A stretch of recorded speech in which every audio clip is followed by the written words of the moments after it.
since banks are relatively well capitalized, at least the big ones, policymakers have been very proactive in ring fencing the systemic risk aspects of the recent chaos. We don't anticipate a full-blown banking crisis. If you look at various indicators of potential banking crisis, 6-month LIBOR, for instance, barely a blip on the radar, especially relative to the GFC era. Macroprudential tools have been deployed for the purposes of tamping down on those financial stability risks. That's not to say that we won't have some stumbling down the line. In fact, this tightening cycle is the most aggressive by developed markets in decades. And we've already seen these stumbles in the form of the UK LDI crisis, for instance, in Korea, the Legoland collapse, and most recently the SVB. So expect more of that to come, but not a full-blown banking crisis. The real question to us is to what extent those tightening and credit conditions really play out, and whether that de facto tightening is really enough to finish the job of fighting inflation for central banks. Arguably, the recent chaos has evolved better than feared. And remember that Fed officials actually accounted for around 25, maybe more, in conventional rate hikes in terms of the SVB crisis. So if conditions are evolving better than feared, the risk is that Fed needs to hike further than 525 in May, beyond in the cycle. Excellent. I mean, I totally followed you there, and I couldn't agree more. That is one of the big questions out there. So I guess the next question for our viewers is, what do we do with the banks? If we don't own them, are they worth a look at?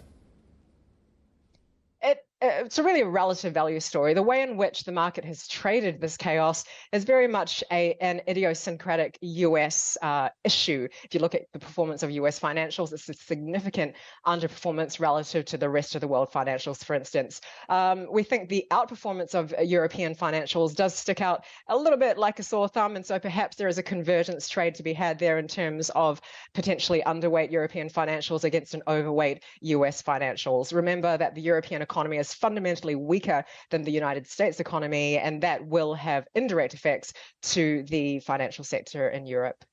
So can I take you to Asia for a moment here, because the RBA had a very interesting review on its processes and policy from here on in, and there are a number of recommendations, including, I think, repealing any legislation that says the government can overrule the RBA's decisions. But there are also some interesting ideas around retaining flexibility on inflation targets and putting together a panel of sort of senior wise individuals.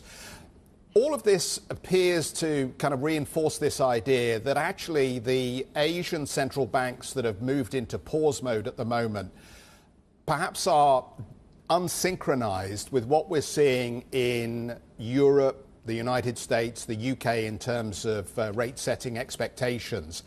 How important is this, do you think, when it comes to asset allocation at the moment, and how we should think about the relative opportunity that some of these Asian markets represent?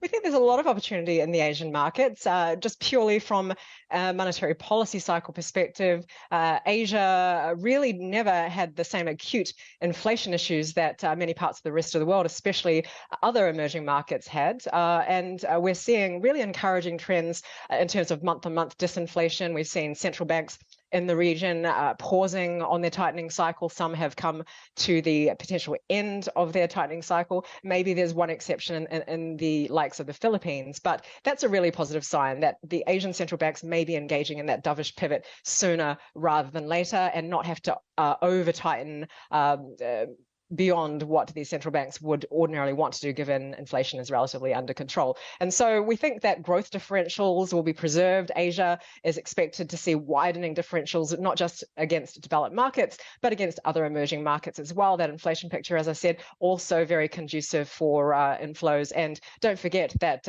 Asia, or foreign investment into Asia portfolios, it has really at a very low base, and there's significant upside for if those flows were to return.